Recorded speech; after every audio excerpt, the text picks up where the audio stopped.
Good morning. Today we are swans. Our identity varies enormously, right? We are souls, but the soul is the invisible point of light and manifests in some or another title of self-respect that Baba gives. So today is the title of the Holy Swan. And you probably have heard of a well-known guru called Paramahansa Yogananda, yeah? No? Yes. Yogananda's first part of his name is Paramahansa. So Paramahansa means the supreme swan. Actually, it means goose, but swan sounds better. Because actually a swan is a type of goose with an extra long neck. And the Hindi word for a swan is actually Rajhans. Rajhans. And they were known in Europe as the royal birds because only kings would be allowed to have swans. Anyway, today we are holy swans. And there is a lot of meaning in that. And also, Baba is showing us how to move from the exoteric to the esoteric. You're probably not so familiar with those words, but in the world of religion and spirituality, these two words come. So the esoteric refers to the inner spiritual life, and the exoteric refers to the buildings, the rituals, the music, the clothing, the festivals, all of the things that are visible and tangible, these are called exoteric. And whatever is subtle, intangible, this is called esoteric. And so generally speaking, when people hear the word religion, their mind goes straight away to the exoteric, the externals.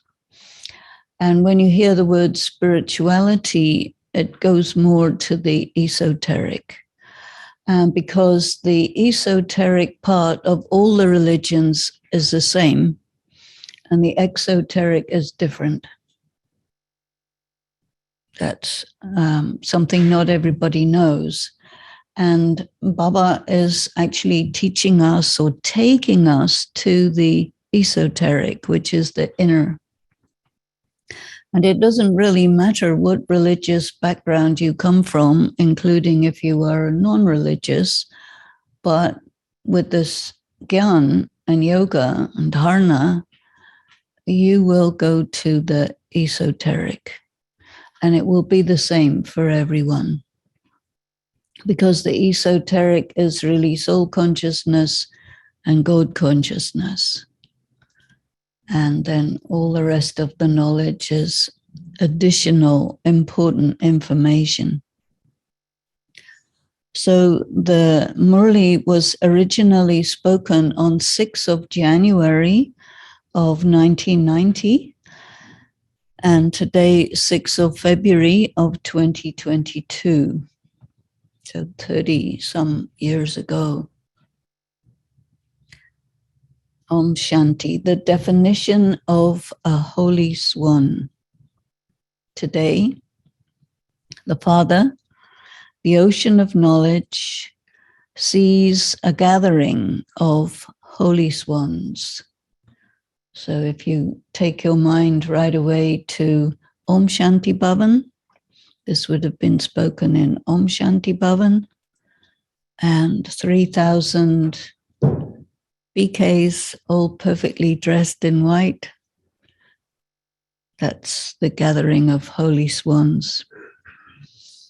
Holy swans are souls with cleanliness and specialities. Cleanliness means purity in thoughts, words, actions, and relationships, in everything. The color white always represents purity. So you holy swans are those wearing white clothes and you have a white heart, a clean heart. That means you are the embodiments, the manifestations of cleanliness. To be constantly without a flaw in body, mind, and heart means to have cleanliness. So a flaw in the body would not mean that you are a cripple or something like that. A flaw in the body would mean that you haven't cleaned your body adequately according to the rules. So no matter how clean and pure some may be in their bodies, which are external, the exoteric, if they are not clean and pure in their minds, then it is said, first, keep the mind clean. So one is what you look like, and the other is what you are like. And you can perceive what people look like through sense perception. But to perceive what people are like, that you need your third eye for that.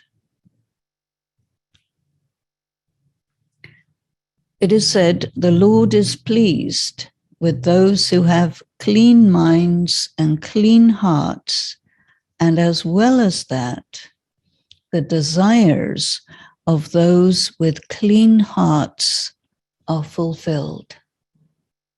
So think about your very high, pure desires, because you must have some. That's what motivates you. And then understand this law. It will be fulfilled. So it's very important to keep these high desires. The speciality of a swan is that it is clean. And this is why you Brahman souls are called holy swans. So each of you must check and see, is there cleanliness in all the four aspects: mind, body, heart, and relationships? So what's the difference between the mind and the heart?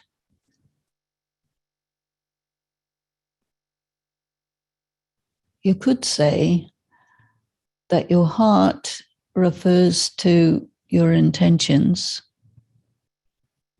and your mind refers to your interpretation of what you perceive. So if you perceive very clean way and you don't take anything badly, that's a clean mind.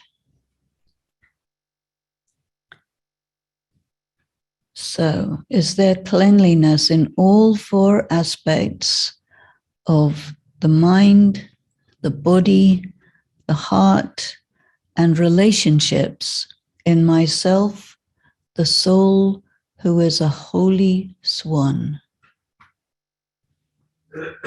Complete cleanliness and purity is the aim of everyone at the confluence age. Yes? This is why you Brahmins who are to become deities are remembered as those who are completely pure. While we are Brahmins, We are not recognized, right? Who recognizes us? Nobody. But in the practice of Bhakti, when they have a statue of a deity, then only Brahmins are allowed to touch that deity, because people who are not clean are not allowed to touch. They have very high regard for these statues who are, they invoke the spirit of the deity into that statue, and then it becomes like you operating through a statue.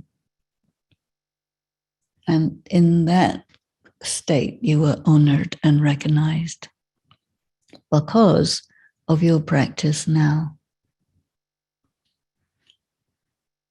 So it is not said for deities simply viceless, but completely viceless.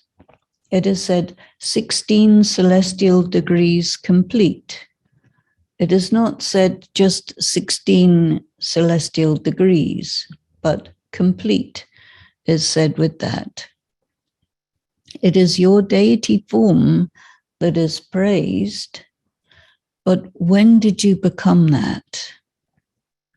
Was it during your Brahman life or during your deity life? So during your Brahman life. This is why Brahmins are considered higher than deities. As soon as you become a deity, you begin to decline. While being a Brahmin, it's all about rising, purifying, getting more clean. So the time now, the confluence age, is the time to become that. If we check to what extent, that means to what percentage you have imbibed cleanliness, that is purity. So how do you know if something is clean? As if you look at it through a magnifying glass. And then if you want to see if it's really clean, look at it in a microscope. So our checking of the self goes through stages. First of all, you look at yourself without your glasses. Then you put your glasses on and you say, oh. Then you put a magnifying glass. You say, hey, there's two. And then the microscope. And then you know there's no contamination. So cleanliness of the body means constantly to have the awareness of the body being the temple of the soul and to keep it clean with that awareness. The more elevated an idol is, the more elevated the temple is. The temple is totally about the idol. One time I went to Goa, and there is a temple of Brahma there.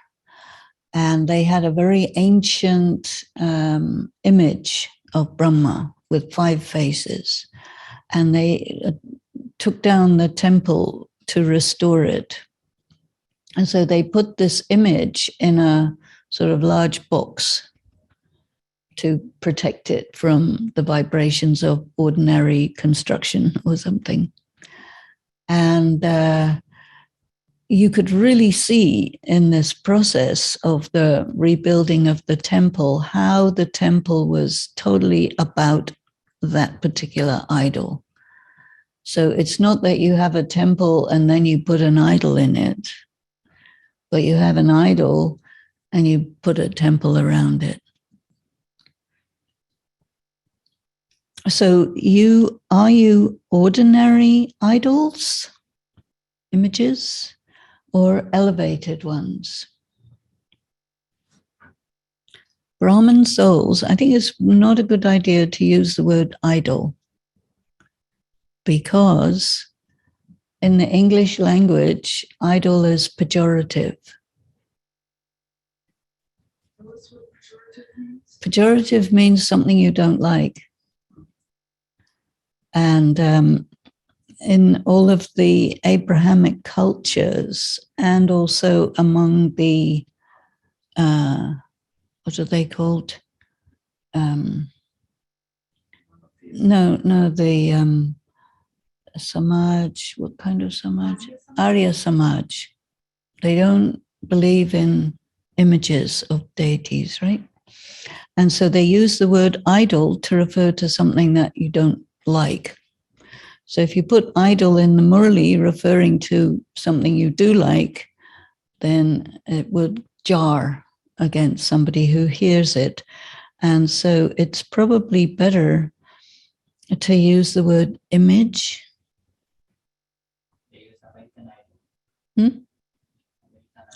Yeah, but that's not a deity, is it? That's a football player or something. It's not directly. It's not directly. But it's nothing to do with spirituality, right? So they use the word idol for something low, or a porn star can be an idol. So this word is not something that you would like for yourself, your deity form, right? So we can say image. It's okay, right? Image. Because words have so much of a load. And the load on a word is determined by how the people use it. So, are you ordinary deity images or elevated ones? The Brahman souls are the number one elevated souls in the entire cycle. And when compared with Brahmins, deities are described as gold. In the golden age is gold, right? And what's the confluence age? Diamond. So Brahmins are as valuable as diamonds. Brahmins are diamonds. What is a diamond? Absolutely indestructible and completely transparent. If you can't see right through a Brahmin, there's a problem. Completely transparent, so you can see if it's, completely clean, pure, as a diamond. Or if there's a flaw in it, you can see it with the microscope. So all of you are the diamond images. So see how elevated each of you has become. So recognize your self-honor. And keep the temple of your body constantly clean. Let it be simple, but clean. Purity of the body in this way will constantly bring the experience of spiritual fragrance. So to what extent have you imbibed such cleanliness and purity? So your inside and your outside absolutely matching. There is no cleanliness in body consciousness. So body consciousness usually refers to ego, false ego. And false ego means your mask and your inside is not the same. You remember I told you someone had described ego as overdressed insecurity. And so inside a person has all kinds of weaknesses, and outside they look really good. So there's a big difference. And if you see through someone who's got a nice mask on, you wouldn't be concerned about what they look like. You'd be concerned about what they are, yes? And you would evaluate them on that basis. So when you consider it to be the temple of the soul, your body, you then keep it clean. That temple has been given to you by the Father to take care of and to use. Do you think of your body as a gift from God? If you hadn't come in Gyan, this is not for everybody, but many people, they say, if I hadn't come in Gyan, I would be dead by now. And that's a very interesting feeling that a person can have to really realize that this life that we have is really given by God, because who knows what would have happened to us otherwise, you know? He has made you the trustee of this temple. You have given your mind, body, and wealth everything, haven't you? It is not yours any longer, is it? So everything you have, you use it according to Baba's recommendations, right? So that's called surrendered, given. Would you say it is mine or it is yours?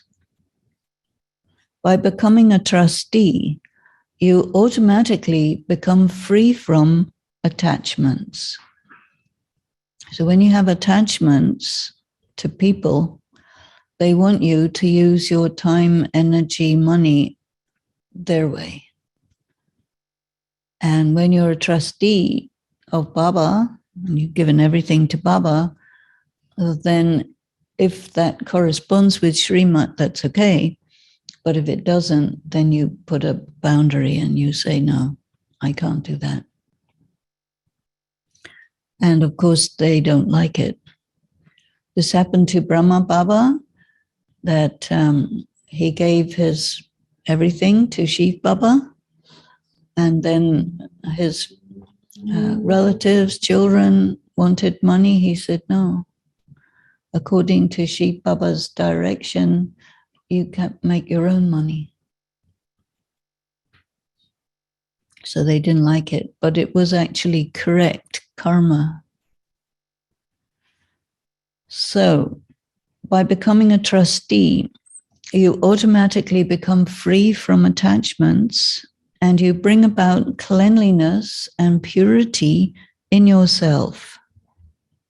Not cleanliness with attachments, but you keep the body clean and pure with the consciousness that Baba has given it to you for doing service. Or do you use your body in an ordinary way? Ordinary way means you use it for lokic, what you can say, entertainment, pleasures, things like that. So cleanliness is also a sign of spirituality. In the same way, also maintain the percentage of cleanliness, that is purity, in your mind. Purity in the mind is much more subtle. If somebody does something against you, do you think about them that that wasn't okay? That's impurity in the mind. You have to, instead of that, think, oh, well, that's their part in drama. It's okay. Something like that. If there's any type of impure thought in your mind during the day, it cannot be called complete cleanliness. Baba's direction for the mind is focus your mind on me. So focus your mind on Baba includes focus your mind on what he says. So if you focus your mind on him and disregard what he says, then he'll say, you're not focusing your mind on me because what I say is included in me. So use your mind for doing world service. Constantly have the awareness of the mantra Man Mana Bhav. Perceive the mind of God with your mind.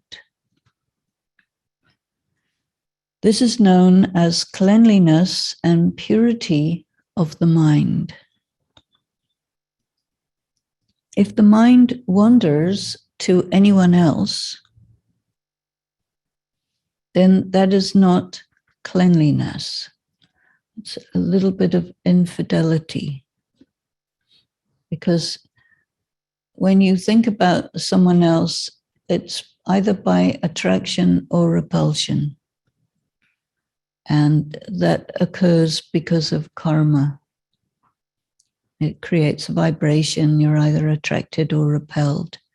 So to hold the mind with Baba while there is attraction or repulsion is called willpower, because you're resisting the pull of karmic attraction or repulsion. So check in this way to see what percentage you have imbibed cleanliness. You know the details of this, don't you? The third aspect is cleanliness in the heart. You know that honesty is cleanliness. Honesty means your heart is true. You're not a traitor. You're not betraying him, unfaithful. Put your self-progress, that is your effort, whatever it is, honestly in front of the Father. So firstly, there is the cleanliness in your own efforts. So he knows what your weaknesses are. And if you discuss your weaknesses with him, that means put it in front of him, that's called honesty. And then it's like you're saying to him, okay, now you clean it because you're the purifier. And then he will say, okay, then you don't touch this stuff. And then it'll happen. So firstly, there is the cleanliness in your own efforts for yourself. And secondly, to what extent you do service with a true heart. That's your motivation. Why are you doing this? You want to become famous? You want to be recognized? You want to prove something about yourself? Or you do service because of love for God and love for humanity? So let there be cleanliness in this aspect. If you do service with any selfish motive, it cannot be called true service. Very, very interesting a thing Baba said, not in this Murli, but another one is, if in the gathering you do service, but the participants in that gathering of service experience distress in that process, then that was not service. That's interesting, huh? Because sometimes we think the service has to be like this way and this has to happen, that has to happen. And in the process, people experience stress or distress or some difficulty or some conflict between Brahmins, then it's not real service. And there are times when Brahmins get together to do service and everyone feels incredibly happy and uplifted and like, how did this happen? Then we can say that was real service. So to what extent is there honesty and cleanliness in the service you do? Some of you think we have to do service anyway. That means like as a duty, an obligation, you have to do it. That means you're not doing it with love, you're doing it because of obligation. When worldly government officers have to do their duties, whether they do those with true hearts, with carelessness, or out of compulsion, they somehow have to pass those 8 hours. In the same way, if you think that this service is a duty you have been given by the Almighty Government, for you to do service in that consciousness is not called serving truly. It's like you're doing it like a job. No. It is not just a duty, for the original sanskaras of Brahman souls are of doing service. Think about your original sanskaras. Why do you do what you do? You have to do something during the day, right? You're not going to just sit there all day twiddling your thumbs. You want to do something. But why do you do it? Because of love, right? Otherwise, you wouldn't do something if you don't want to do it, you know? So the original sanskaras will not allow you to just sit there without doing true service. Daddy Janki used to say when people would ask her, okay, what is service? And she would say, whatever comes in front of you that needs to be done, that is service. So it comes in front of you, you see this is needed, you do it. So check in this way to what percentage you have done service with a true heart, that is, with the original sanskaras of Brahman life. You have organized so many melas. You have given so many courses. But what is the percentage of cleanliness and purity in that? It's not just your duty, but your original sanskara, your original dharma. So dharma is always translated as religion, but that's the external side. The internal side is that what you are. You are someone who serves. So that is your original dharma and your original karma. So in the Gita, where it talks about dharma and karma, it says, that this time dharma has become corrupt and karma has become corrupt. So dharma and karma coexist, whatever is the level. So now our dharma is pure, so our karma corresponds with that. In body consciousness, the dharma is corrupted and the karma is corrupted as well. So the fourth aspect is cleanliness in relationships. In essence, specially check this. What are your motivations in your relationships? To what percentage is there cleanliness in the form of contentment? Throughout the day, there are relationships with a variety of souls. You come into connection in 3 types of relationship. First, you come into connection with the Brahmin family. Second, with the souls who are students. And thirdly, with your Lokik family. So in all 3 types of relationships, what was the percentage of contentment with yourself and with those souls who came into connection with you throughout the day? Did you relate well? And did you respond well to how they responded to you, however it was? So the sign of your contentment is that you yourself will be light in the mind and remain happy. So whatever somebody does or says, it doesn't make you heavy. Always remember, this is their predestined part in drama. They have to do it. Nothing to do with you. So, and that others also remain happy with you.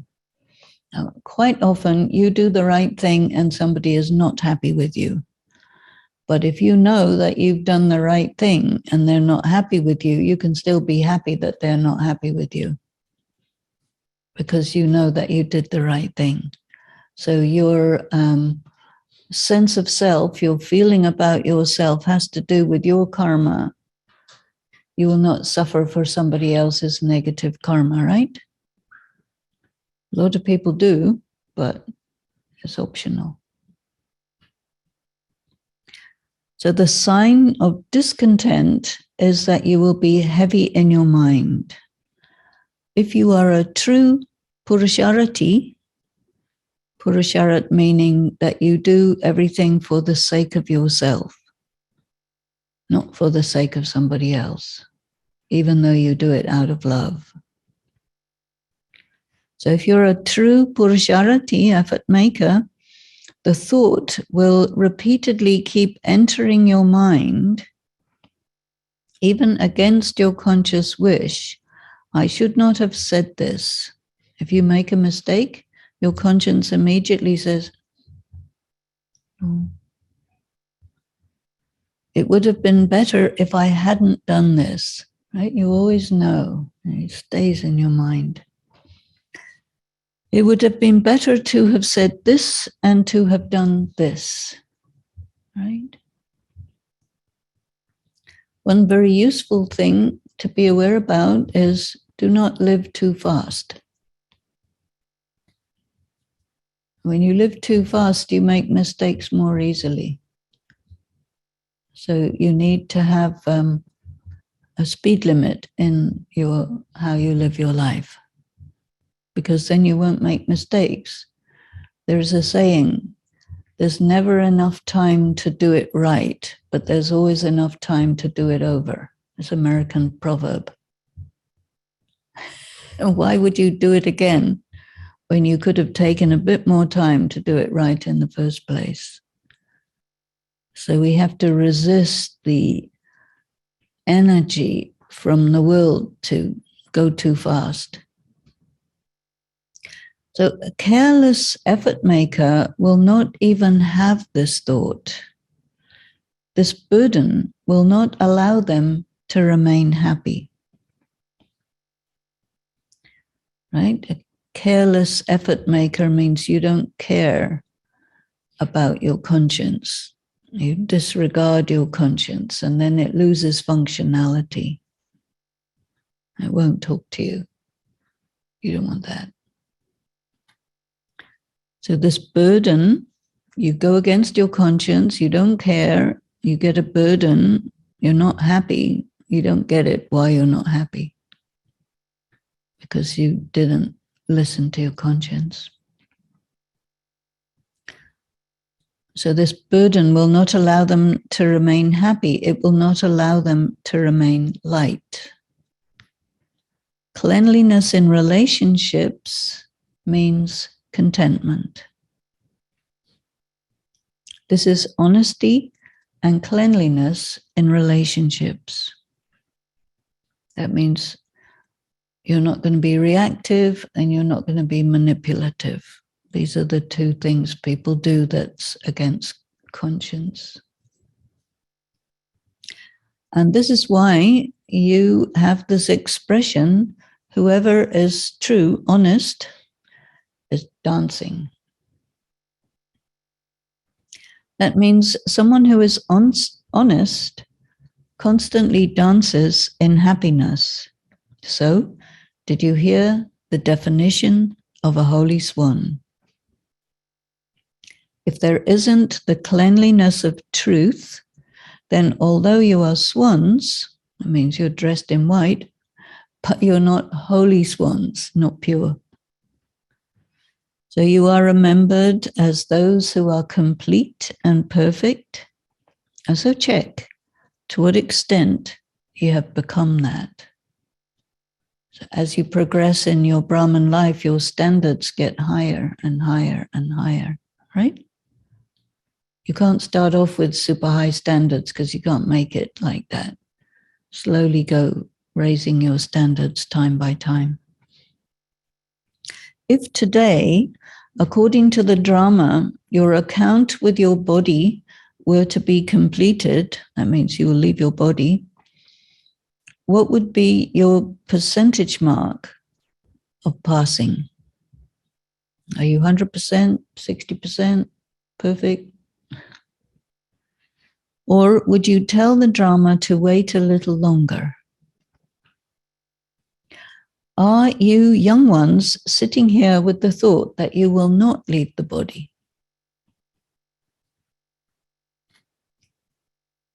You're not having that thought, are you?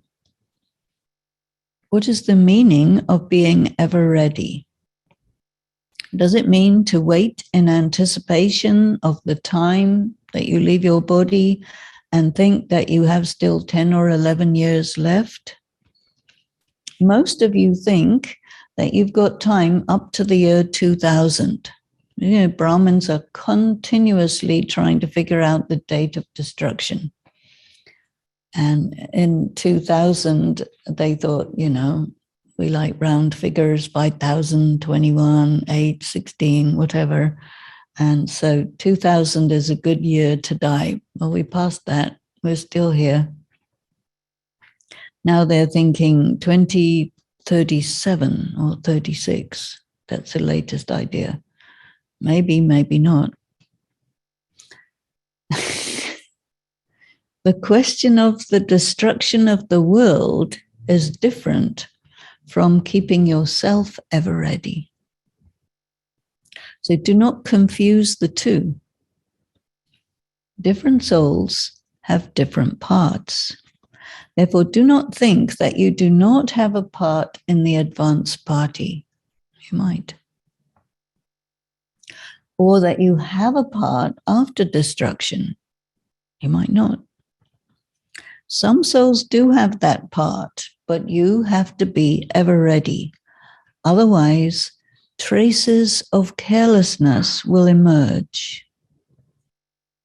Be ever ready, and then, even if you live for 20 years more, it's fine, but do not depend on, or do not live by depending that you have 20 more years to go. This is what it means to be a holy swan. You have to be ready to die today or after 20, 30 years, equally ready. Is that okay? You have come to the shore of the ocean of knowledge, haven't you? So today you have been told about the cleanliness of holy swans. Baba will tell you about their specialities another time. So you remember there was cleanliness and specialities. So cleanliness we heard and specialities later on. Now Baba is talking to the teachers. Do the teachers know how to check? Teachers have the special fortune of being surrendered. Even if those in a household are surrendered in their minds, the teachers have special fortune. Their work is having remembrance and doing service. Whether you are preparing food or washing clothes, that is also yajna service. That is also serving in alokik life. Those living in the household have to fulfill responsibilities on both sides.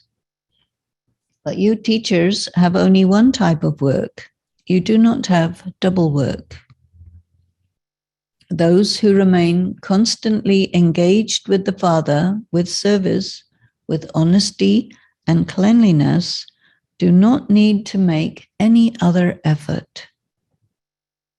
You were told that the bandhara, the kitchen, and the bandhari, the treasure store, of a worthy teacher will constantly remain full.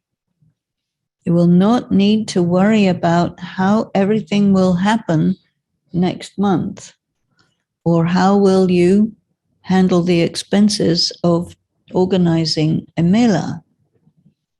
Along with doing service, the means to carry it out will also automatically be available. Right? It's Baba's service, it's his idea. He will handle.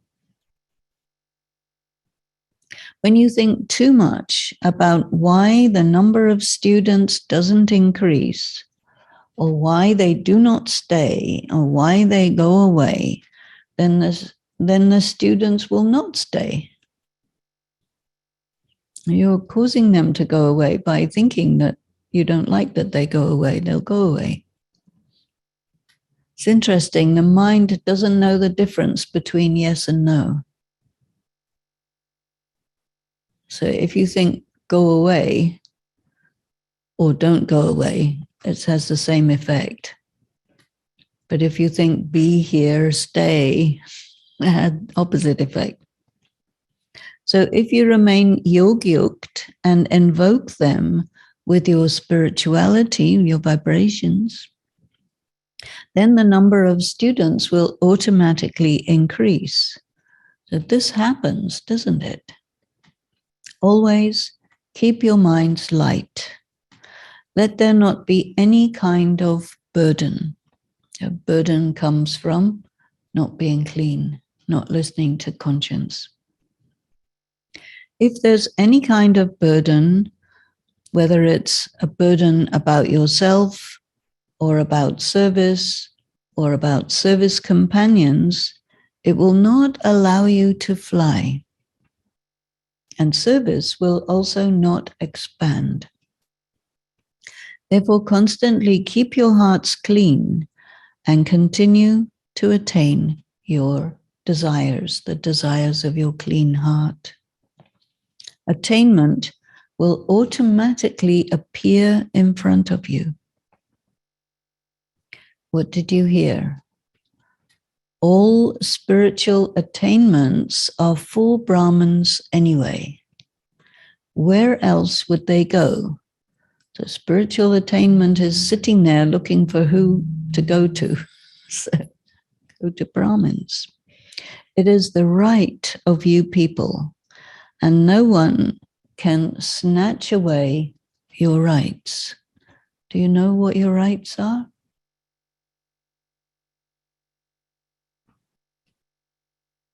No, we don't. Well, that's why I'm asking the question. I think many people don't know their rights. You have right to success. You have right that Baba will do something through you. You have a right to the Murli. You have a right to connection with Baba. You have a right to all the treasures. If you follow the rules, you have a right to go to Madhuban.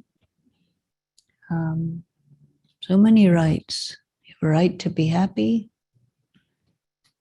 You have a right to do pure karma, even if other people don't like it. So many rights, right? You have a right to not wake up in the morning if you don't want to.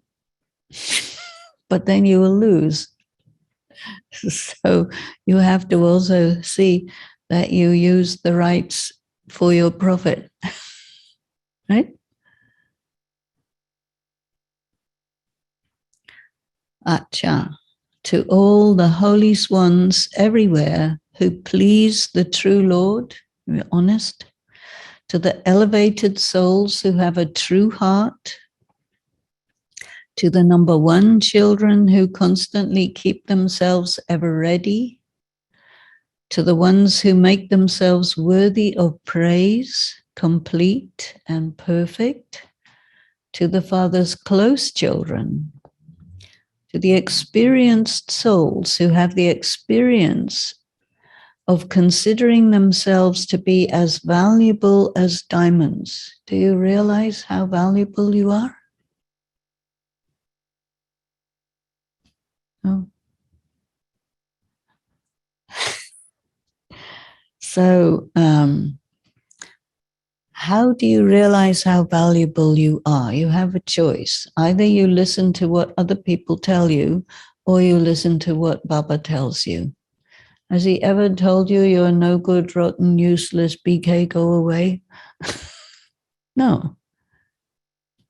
You are the pure souls, you are the holy swans, you are the deities who are revered and venerated by the devotees for thousands of years, and you are the jewels of his heart and the light of his eyes, not other people. So, right?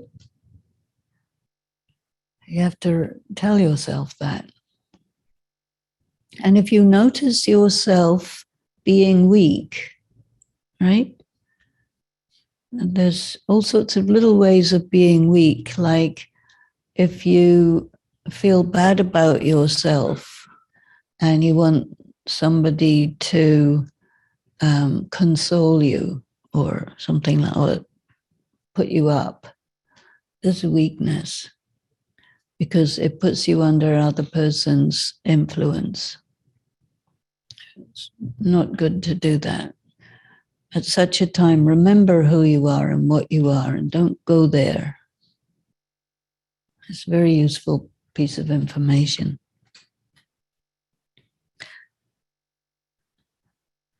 So, you are the Father's close children, the experienced souls who have the experience of considering the self to be as valuable as diamonds. Bapdada's love, remembrance, and namaste. Then Baba was meeting a group from Maharashtra.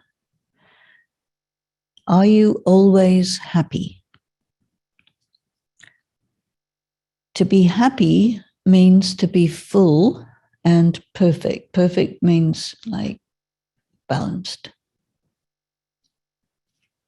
To be happy means to be full and perfect. You yourselves and others too love to be happy.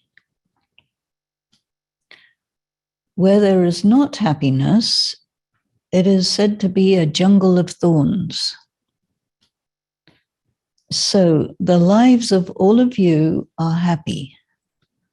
You have a place to stay, food to eat, bed to sleep on, shower to wash in, legs to walk around on, somebody to talk to, Baba's picture to look at. So, and what is your way of interacting? It has become the flying stage, like angels, very light, easygoing. So is your state is good and your way of interacting is also good. When people of the world meet each other, they ask each other about their welfare. Hello, how are you? So what is your welfare? Your state is that of happiness, and your interaction is like angels. Both are good, are they not? In a garden in bloom, there will not be any thorns. Previously, your life was a jungle of thorns, and it has now changed. You have now come into the garden of flowers in bloom. In your life, you always have a garden of divine virtues. You make a picture of a bouquet of flowers. Have you seen that picture? There's flowers in a flower vase, and each flower is labeled with one or another virtue. So you make a bouquet of divine virtues, don't you? What is a bouquet of divine virtues? It is a representation of you, isn't it? Or does it represent someone else? You don't make a bouquet of thorns. A bouquet is made with flowers. And if there are only leaves in a bouquet, you would say that that bouquet is not good. There's no flowers. So you yourselves are bouquets of divine virtues. That is, you are in a state of happiness. Whoever comes into contact with you will continue to receive the fragrance of the flowers of divine virtues. Then when they see everything blooming, they will be happy. They will also experience power. Nowadays, the doctors even tell people to go for a walk in the park. So we do that too. So this blooming will make others powerful and will also make them happy. And this is why you say that you are ever happy. You even issue a challenge saying that if anyone wants to become ever happy, they should come to you. And you will remind everyone of the Father. So to be ever healthy, ever wealthy, and ever happy is your birthright. So that's your rights. Ever healthy, ever happy, and ever wealthy. So have you received this right? You have, haven't you? You tell everyone this is their birthright. Even if your body is ill, your mind is healthy, isn't it? If your mind is happy, the world is happy. If your mind is ill, then your face turns pale. If your mind is in a good state, you will not feel any illness of the body. It is like that, isn't it? Because you have very good nourishment of happiness, and when you have good medicine, the illness goes away. The nourishment of happiness that you have chases away your illness and makes you forget it. So when your mind is happy, the world is happy, your life is happy, therefore you are ever healthy, wealthy, and happy. And when you yourself are this, then you can challenge others. Otherwise, you can't issue this challenge. Because seeing yourself, you will feel compassion for others because they are of your family. Compassion, or you will want to make them feel good. No matter what souls are like, they are all of the same family. So whoever you see, you would feel that that one is your brother and he belongs to the family. In a family, some are close relations and some are distant, but they are still said to be the family. Just as the Father is merciful and you ask him to have mercy for you, so you too will have mercy and be compassionate, won't you? Inclusivity, it's like that. You have become instrument. Doesn't mean that you have to let your people who are your karmic accounts giving you trouble take over. That's a different story. Boundaries are needed. Compassion is needed. You have become instruments like the Father. Brahman souls can never dislike other souls. Because if you dislike someone, you'll think about them and that will create a karmic bondage, and you wouldn't like that. You would feel mercy for them, good wishes, pure feelings, but you cannot dislike them because you know, even if someone is like Kansa, Jarasandha, or Ravan, they are still children of the merciful Father, and so you would not dislike them. You would have feelings of benevolence and for their transformation. After all, they are your family and they are under an external influence. You would not dislike someone who is under an external influence, and all are influenced by Maya. So you would feel compassion for those who are influenced by others. But where there is no dislike, there will also be no anger. When there is dislike, there is a force of anger. When there is compassion, then you give the donation of peace. And you say, thank you, wish you well. Not trying to take revenge or something. You are the children of the bestower, aren't you? So you would give peace. Acha. So the blessing is, may you be free from all bondages and experience liberation and liberation in life with the treasure of knowledge. The treasure of the jewels of knowledge is the most elevated treasure. And only at this time can you experience liberation and liberation in life with this treasure. A knowledgeable soul finishes all the reasons, that means excuses, for sorrow and peacelessness, and cuts the strings of the many bondages, and thereby experiences liberation and liberation in life.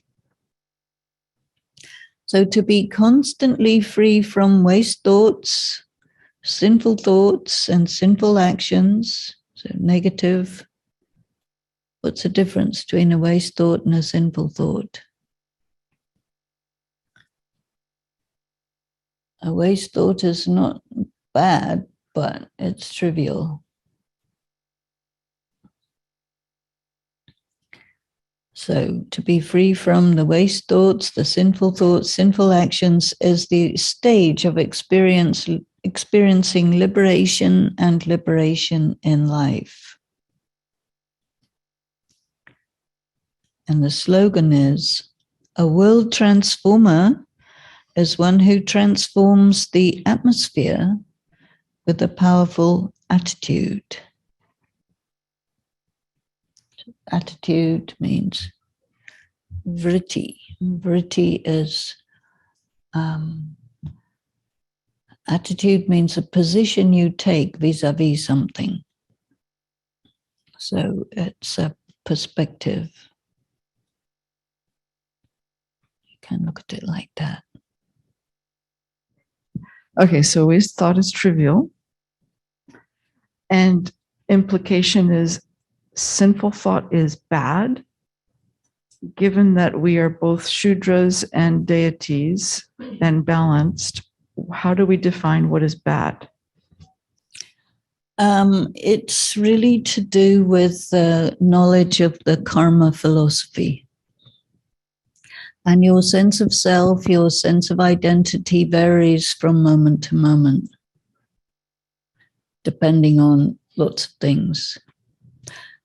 If you go to the Hindi word for this, there's samart is given the word for a powerful thought, means a thought that is full of significance and meaning. And vyart is something that has no meaning at all. It's meaningless. And this which is called waste, vyart, is just like trivial. It doesn't mean anything. And so if you deal in things that have no meaning, then it's like weak, doesn't get you anywhere. And negative thought is antagonistic. It is with the intention to harm. And the emotion that produces the greatest intention to harm is jealousy. what I was mentioning at the beginning about the exoteric and the esoteric. And the exoteric is like very visible things. So like negative karma or negative intention, all this negativity comes from this overdressed sense of insecurity, the ego. Because on the inside, a person is weak, but they don't want anybody to point that out. I think one thing people are concerned about is losing face. So the more you have ego, the more you're concerned about losing face because you want to look good. So looking good syndrome is a serious BK illness. You want to look good, you want to have position, you want to be on the front seat, you want to have a very nice white dress, you want to have latest, greatest everything. You want to be given respect and regard and deference and all these things. And so in that case, then how you experience things, how you receive the scenes of drama as they come to you, because you're very sensitive. So you will feel this thing, it feels unpleasant, this thing feels like an insult, this thing feels nice, all these different feelings in response to different ways people behave or how they look at you or don't look at you or talk to you or don't talk to you or whatever. You'll have a response to that. So all of these are scenes in the drama.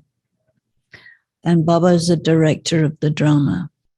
And he is giving us continuous assessment. We are students in this university and we're under test all the time. And so whether what somebody's doing to you is good or bad doesn't really matter because it's not the point. The point is, how do you respond to it in such a way that corresponds to who you are, not that it corresponds to what's happening. And so when you do it really, really right, it's samart. That means your response, your interpretation is full of meaning, significant, based on real good knowledge and good yoga and everything. And what you do is exactly the right thing for that moment. Samart. And then Vyart is like you're reacting to what it is, and you're not coming from what you are, you're coming from what it is. And that also corresponds to your Lokic life, because in Lokic life, in the Iron Age, what you call the Shudra, a Shudra is always reacting to what's there.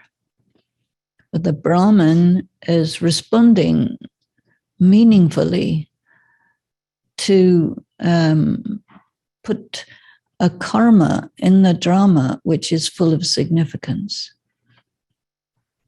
And then when you do like a really negative karma, then you're completely under the influence of that provocation, and you forgot yourself totally, and then you do something which is like you stick it to them, and you cause harm.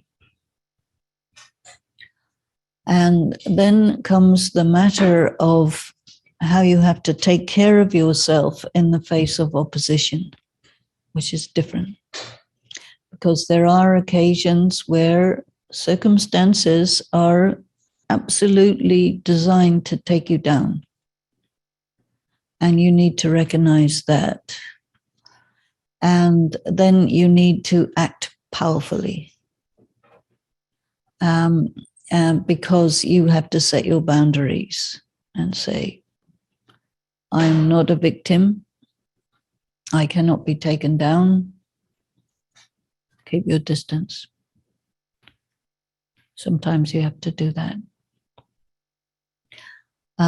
Baba talked about being destroyer of obstacles. So an obstacle is something that comes to stop you from being who you are and doing what you have a right to do and all that.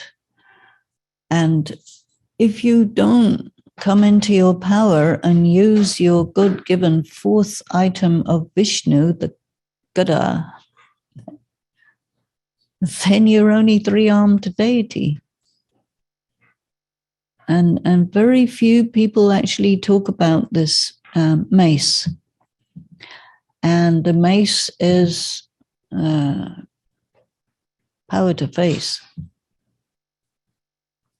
And power to say no. You have to say not Haji to everyone and everything, because then you'll just be a paving stone, you know, people walk all over you. That's not useful. That's not brahman, you know. And you have to say. One of the attributes of a king is he has to defend the territory, right? Against any aggressors. So there are times when somebody will want to break through your boundaries, force you to eat what you don't want to eat or have sex or whatever the thing is that they want. There you have to put a fairly big boundary and say, no, this is me, this is what I do, this is what I don't do. You know? It doesn't mean you have to engage in war, but you do have to say this is the limit. I do not cross this limit. Because there's nothing in Gyan that says you have to be a victim. I haven't seen anything that says that.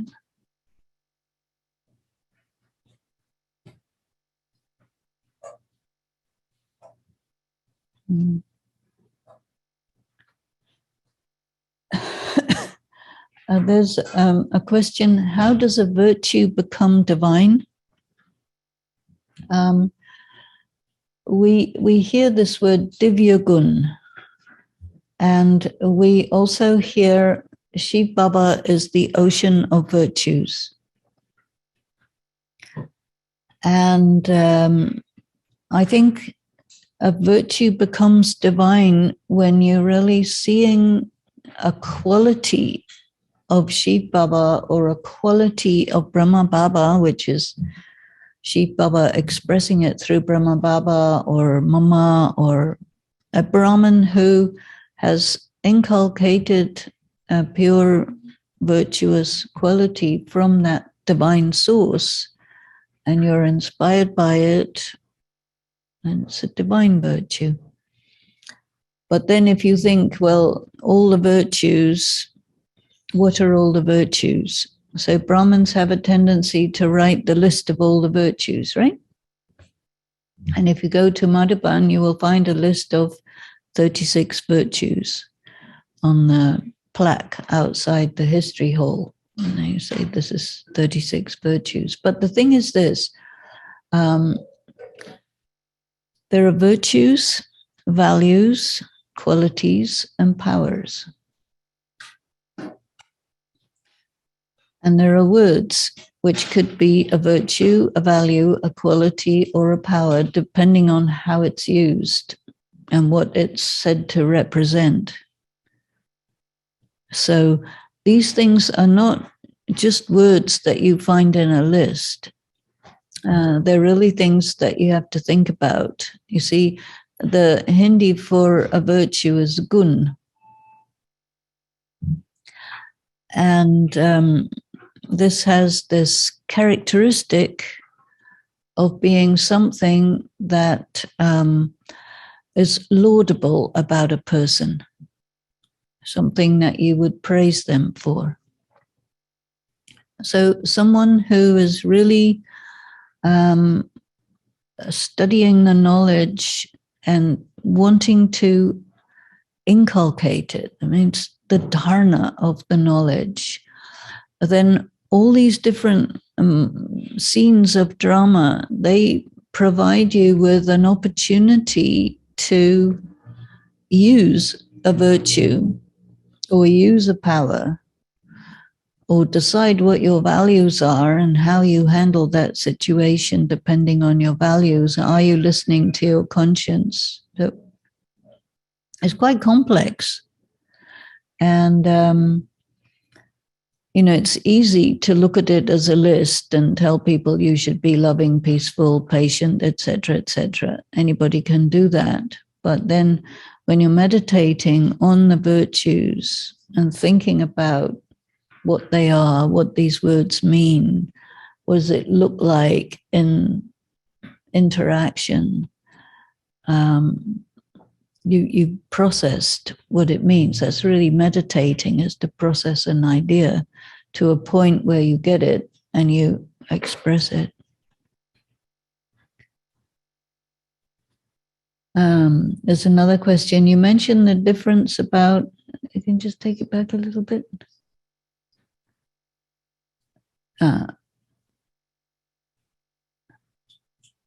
Yes.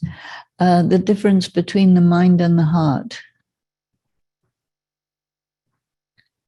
These are very subtle differences, and they vary depending on many things.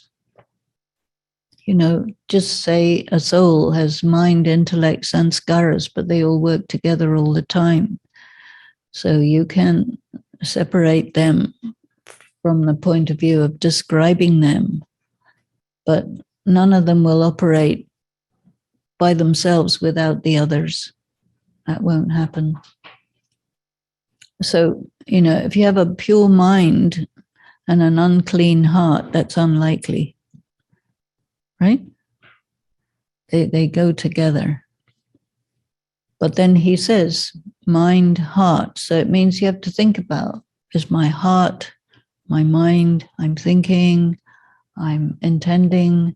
So all of these are really for you to think about, and they do not lend themselves to an example.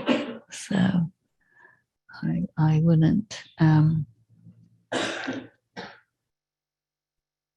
limit it by an example.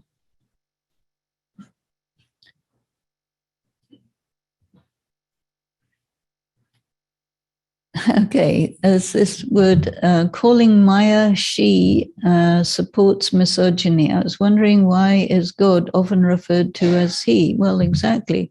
He says, Brahma Baba's my wife, which is a she, and he is always referred to as a he because the culture of the world is patriarchal. But otherwise, God is the mother,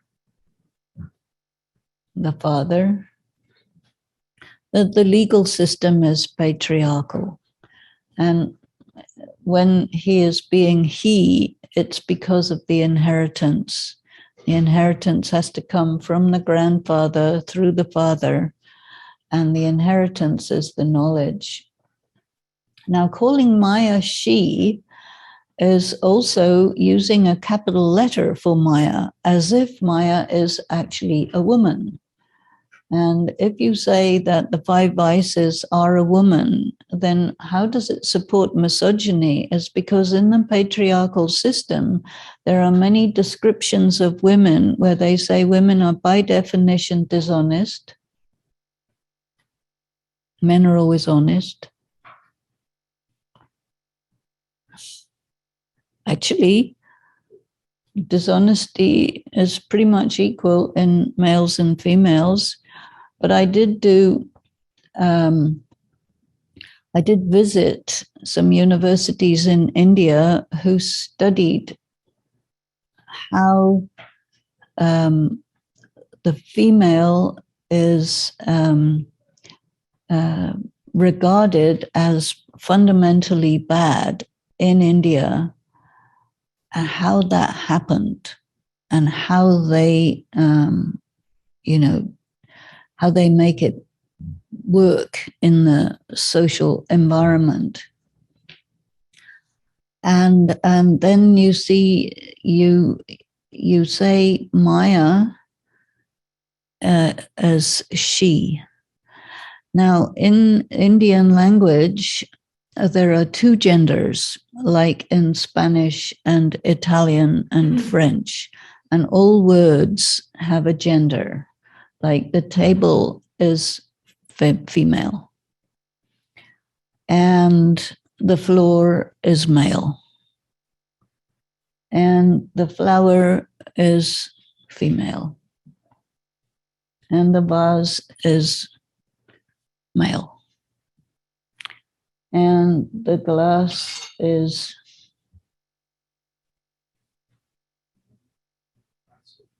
el vaso, male. Yeah, you see. And in English, there's one gender. It is a table.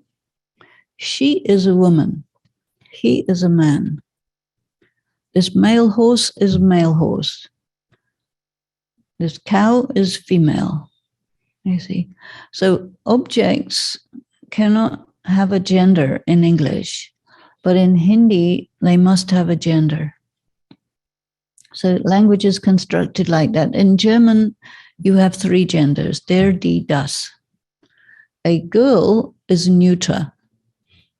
A woman is female. A man is male in German. Das Mädchen is a girl. Neuter. Masculine, feminine, neuter. A girl is neuter. A boy is male. Der Junge, das Mädchen, die Frau, der Mann. A girl is not female. This is miraculous and mysterious. But, and Maya is a feminine gender word in Hindi, but that does not give the right to use the word she for Maya. It would be proper grammatically to use the word it. Whereas Ravan is an actual man, a male deity with all the male equipment and faces. Brahma Baba changed the 10 male faces of Ravan to 5 females and 5 males, and to indicate that there are 5 vices in men and 5 vices in women. But if you look at the actual picture of Ravan, it's a man, and he's got a wife and ancestors and children and a house and a car and whatever. But Maya is not personification. It's just a word meaning illusion. And so when you say she in the Murli, it means that you are intending to be misogynistic, intending. And that's why I call it up and say, you can't do that. That's not allowed. That is a politically incorrect statement. So, but I'm the only one who would make these kind of objections.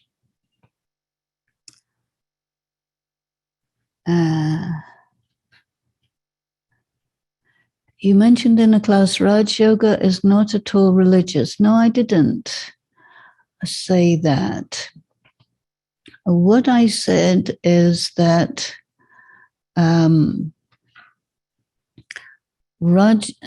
people who are Raj yogis can be religious or non-religious.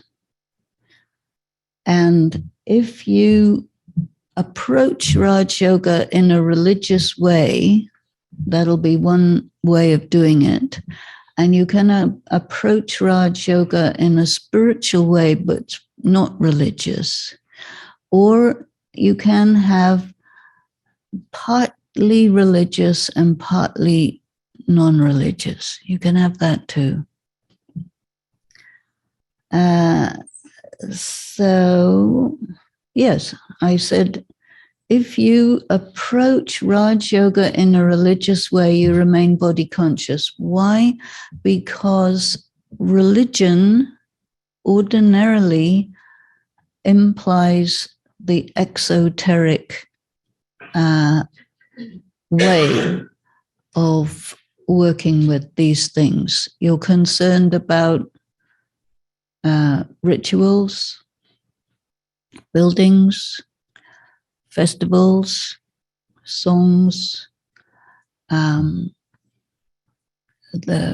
exactly how the bog table should be, how many cloths, should it be square, round, oval, hexagonal, octagonal, metal, wood, plastic, and there's people who really give great importance to these physical things.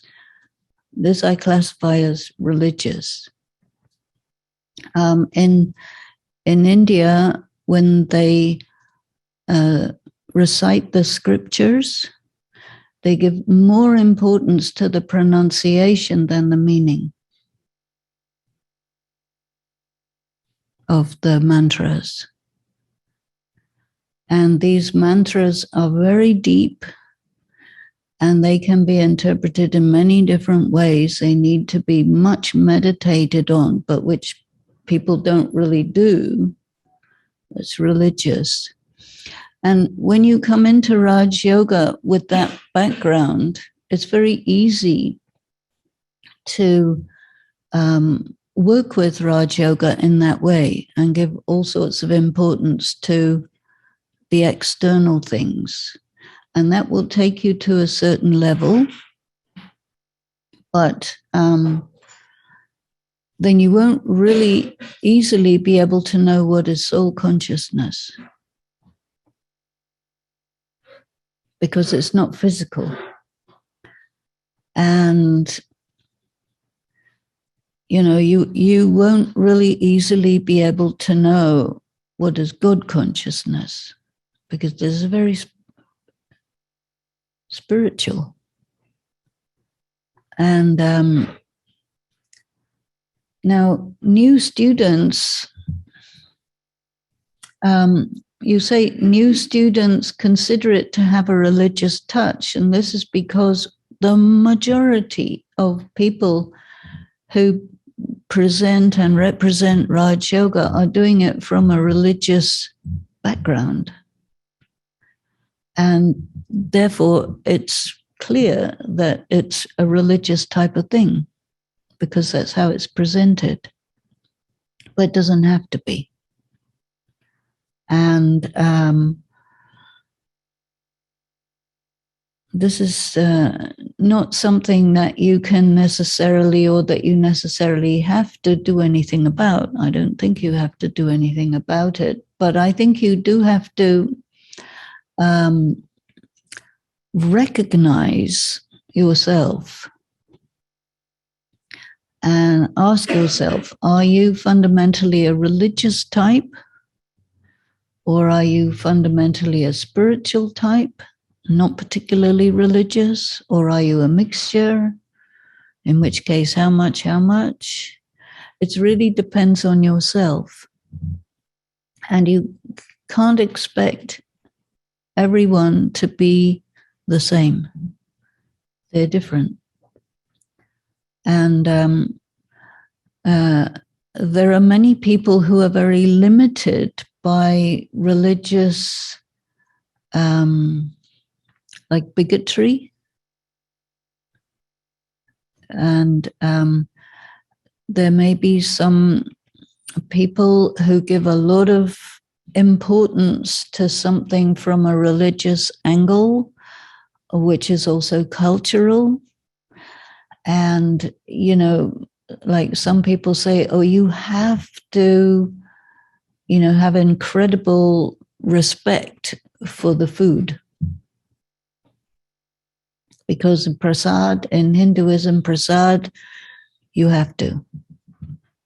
And even if it's totally against your health, you have to eat it if it's offered to you, because that's the custom, you see. And so if you are religious, you will be sensitive to that and you will feel that way too. If you're not religious, you will do it out of respect for the other people, but not because you feel something for it. You see? Now, who makes Bhog? Sometimes Baba has said in the Murlis, who makes Bhog should be the best yogis, should be the ones who make the food. But who goes in the kitchen is not necessarily the highest yogis. I see. But if you had all the highest yogis making the food, then that food would be very powerful vibrations. And you'd feel it. And very powerful yogis offering Bhog. And you would feel the energy from that food because of who made it, not because of what kitchen it was made in or what rules and regulations were followed, but it's really the vibrations that characterizes the sacredness of the item. Or if you think about the vibrations in the center and what goes on in the center and to what extent there is yoga and what's the quality of the yogis, you feel it as soon as you walk in the door, right? And if the people in the center are not concerned about yoga so much, then you will feel a difference in the vibrations. And I think that what we're trying to do is reach to this esoteric, this spiritual vibration thing, because that's where the power comes. And that, I think when you feel that vibration, you trust it, right? And if the vibration isn't there, then you feel it, right? And you step back a little bit. So, but it's very personal.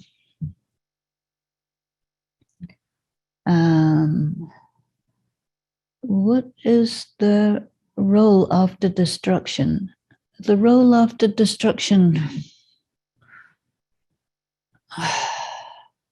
you know, nuclear war, natural calamities that are totally going to change the global geography. There'll be very, very few people left. Some Brahmins, some people who would have gone in spaceships to watch destruction, and they come back and they bring all kinds of technology with them. Some advanced party people, some military, some just general public who survive. And it'll be very, very traumatic. And Baba had said at some point that the training that he's giving us Brahmins is such that we will be less traumatized by destruction than other people, because we're so used to the idea, and we have spiritual power and things like that. So then we'll see, because then comes reconstruction. And so Baba has said that the technical know-how brought by the people from the West would be able to reset the world quickly. And so it would take time, no doubt, to really set up a whole civilization. But so we'll see. A few things we should not consume or make use of, like tobacco, liquor, meat, etc. But what if one works in such establishments, though not consuming any of these items? Are there karmic impacts? it has been said that if you make money by selling these things, there's a karmic impact. If you work in a place where these things are there, it has been advised, people used to ask this question to Daddy Yankee, and she used to say, well, don't worry about it, but try to get a job where you don't have to have these things, like that.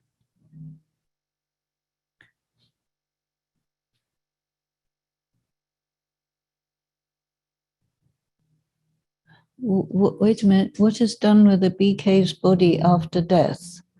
It depends on the family, but generally speaking, it's recommended if you are a BK, you make a will and you declare how you want your body to be disposed. So in majority, it's a cremation, but there are examples of some where the family wanted burial, so then they got burial.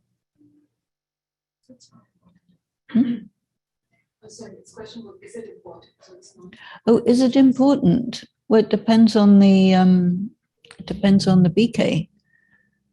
And but once you've gone, you've gone.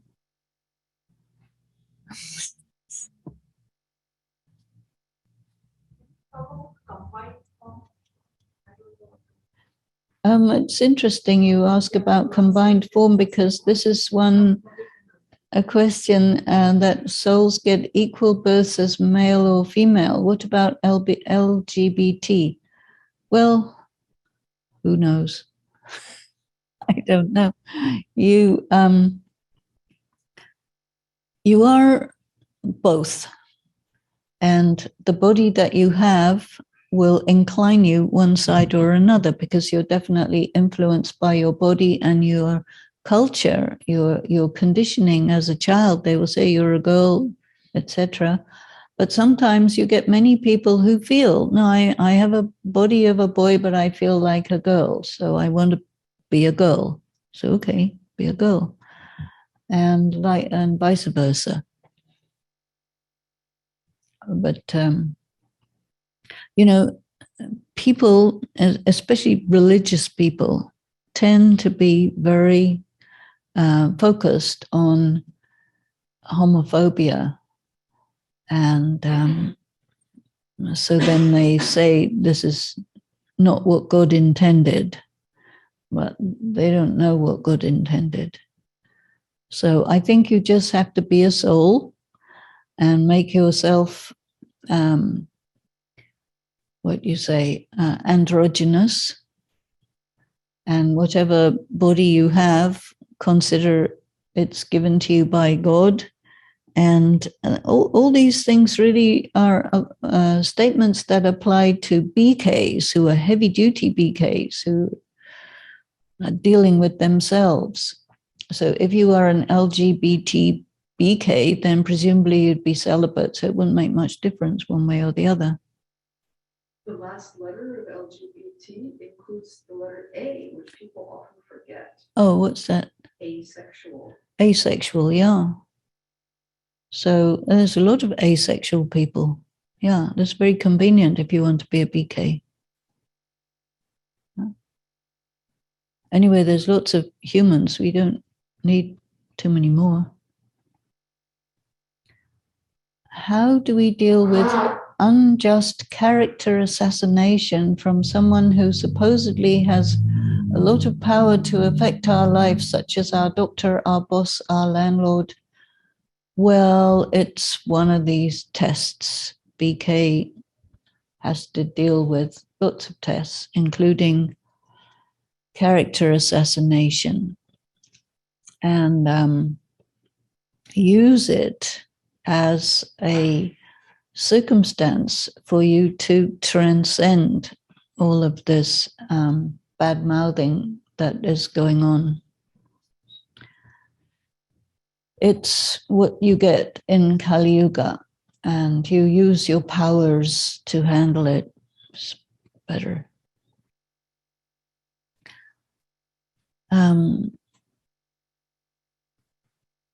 Yes. Can you talk about combined form? Combined form. Shiva Shakti combined form. Shiva Shakti combined form. Yeah. They say there is this word Shakti avatar.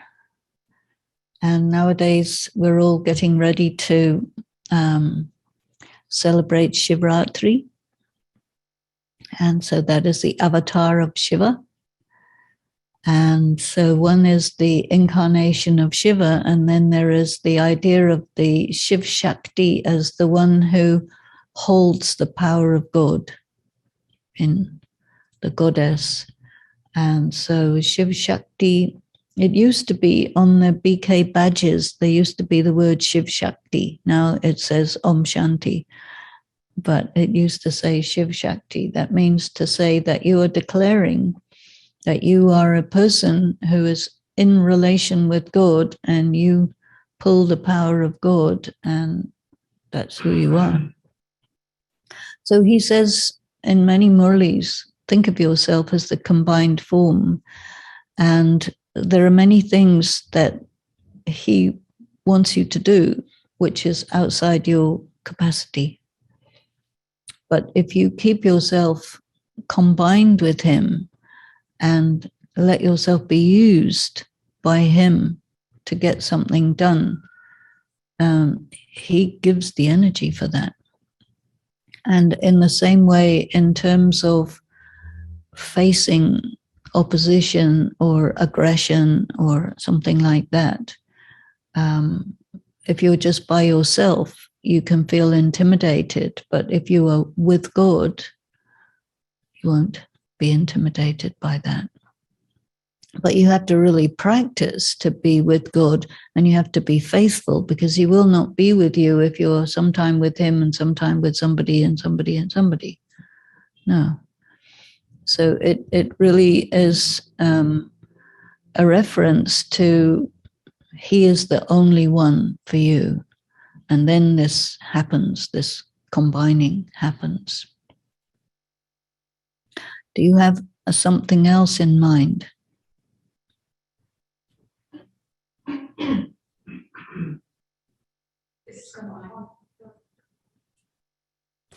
Is combining form different than remembering him or churning on the Murlis? Is it a different thing? I think it's different because, yoga is fusion. So you want to fuse yourself with God. He has sometimes said that when your yoga is really at the full level, you will forget your existence. You'll merge into him. You don't actually become God very clearly, but you will experience as if there is no difference between you and God. That level of fusion. And this is the this is real yoga. I am God and nothing else. And that's what people want. They want to fuse with another human being, but that drains out their energy. But you fuse with God, you become filled with his power, but then you have to stay like that. And not very many people want to be just alone with God. Not very many people want to be just alone with God. It's very hard for a person to be alone. It's natural for people to be in couples and families and all of that. But the Shiv Shakti is really just Shiva and Shakti, and that's it. And in Bhakti, they show Shankar and Parvati as a couple, because that's how they can think about it. They're used to the fusion of a man and a woman together, and that's called consummation of the marriage. But on a spiritual level, when you are fused with God, you're like married, you're a couple, and you function as one unit. And so Brahma Baba and Shiv Baba, Bap Dada, that's a perfect example of Shiv Shakti, actually. But then he's male, and they show the Shiv Shaktis as females. Actually, it applies to a male just as well as to a female, but they show in Bhakti the goddesses, the Shiv Shaktis, and they are by themselves. Like Kali, I don't think Kali has a husband, right? No. And Mahalakshmi, no husband, Lakshmi and Narayan, but Mahalakshmi was one. And Amba, I think she's by herself. And Durga, she's by herself. They have assistants, but they don't have a husband because they're with God, you see. And so to be like that, you know, there are not very many people who will do Raj Yoga to that level. So he says it's all number wise, and then you have to really decide for yourself, you know, how you want to do this. And then slowly up your game, you know, because you don't do this instantly.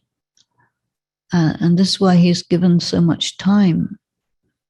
You gradually shift and become more and more refined and more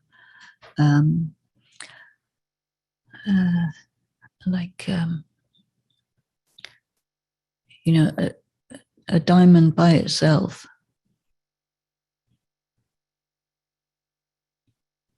Because when you die alone, right? Even if there's other dead people around, but you still die alone.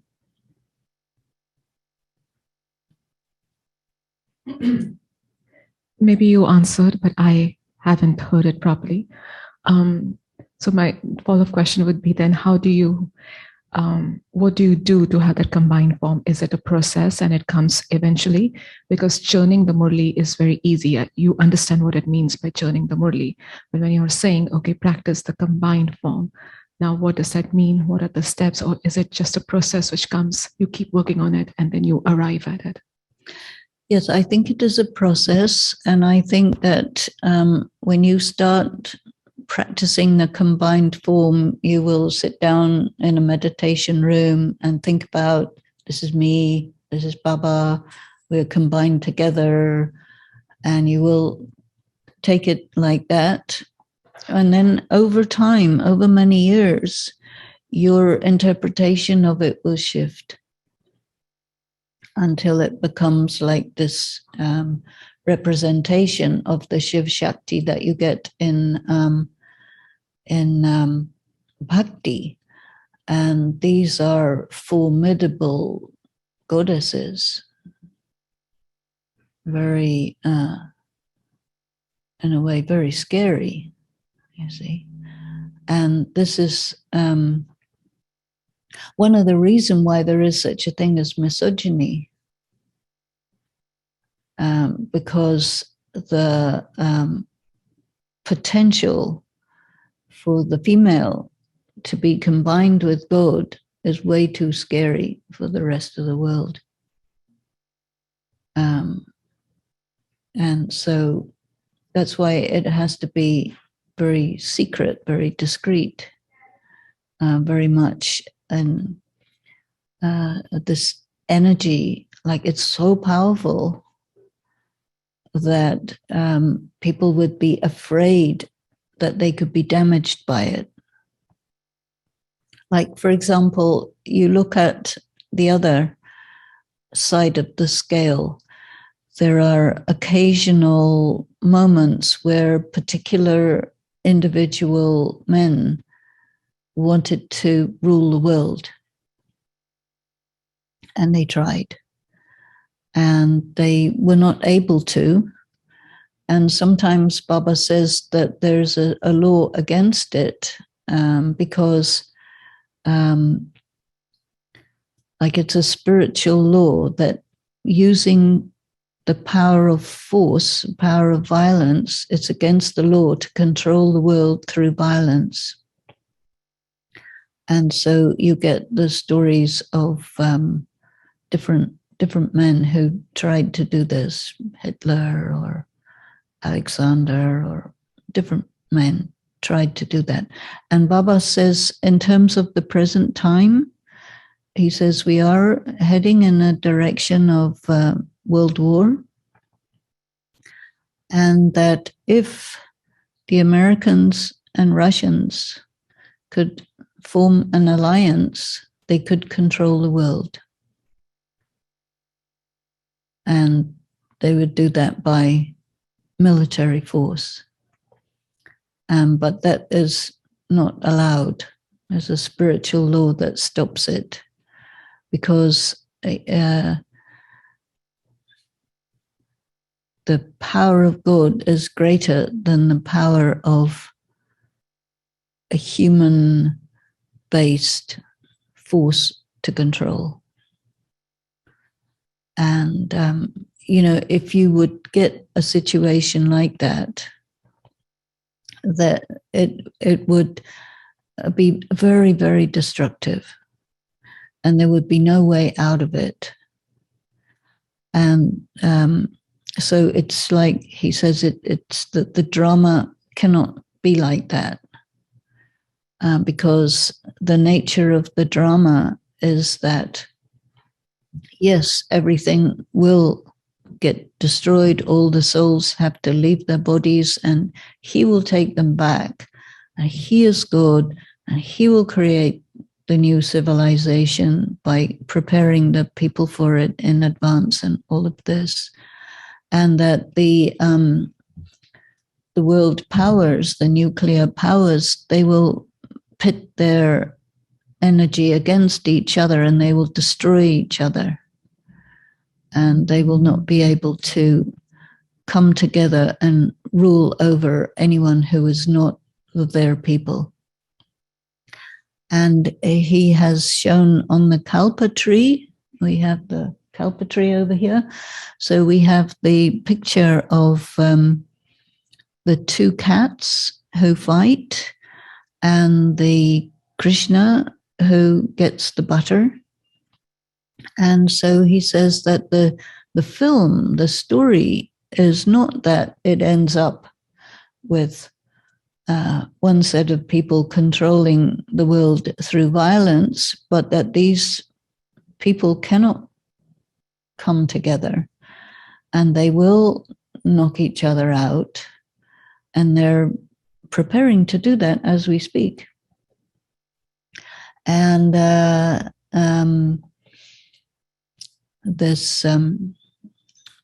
ruler of the world is Brahma Baba in his next birth as Krishna, who grows up to become Narayan, and then Mama becomes Radhe, then she grows up to become Lakshmi, and it becomes a very small global community who just lives around the area of Delhi, which then becomes called Pakistan.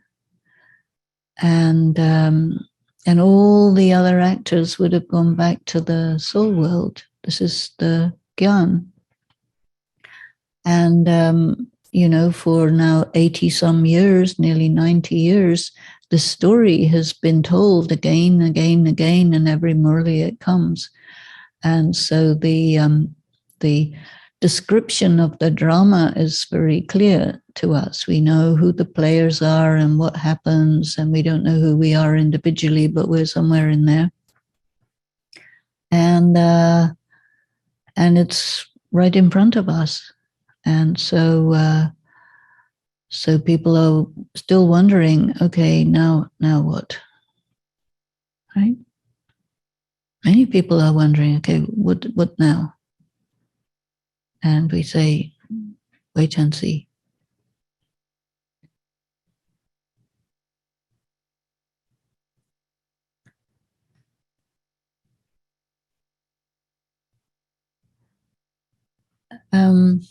Okay, a question about serving other souls. Serving other souls means you are a being somewhere focused on Shiv Baba, and you are sending out vibrations because he has to be able to be received by you and transmitted.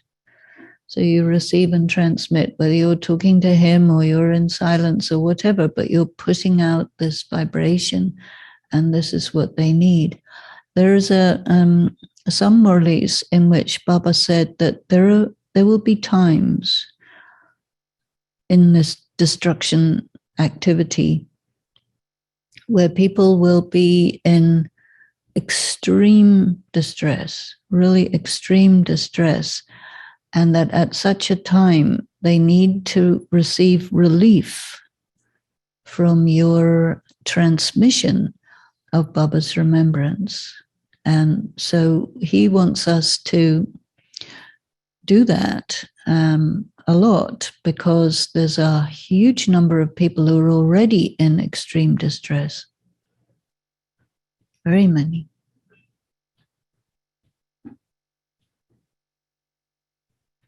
So I think that we should probably finish there.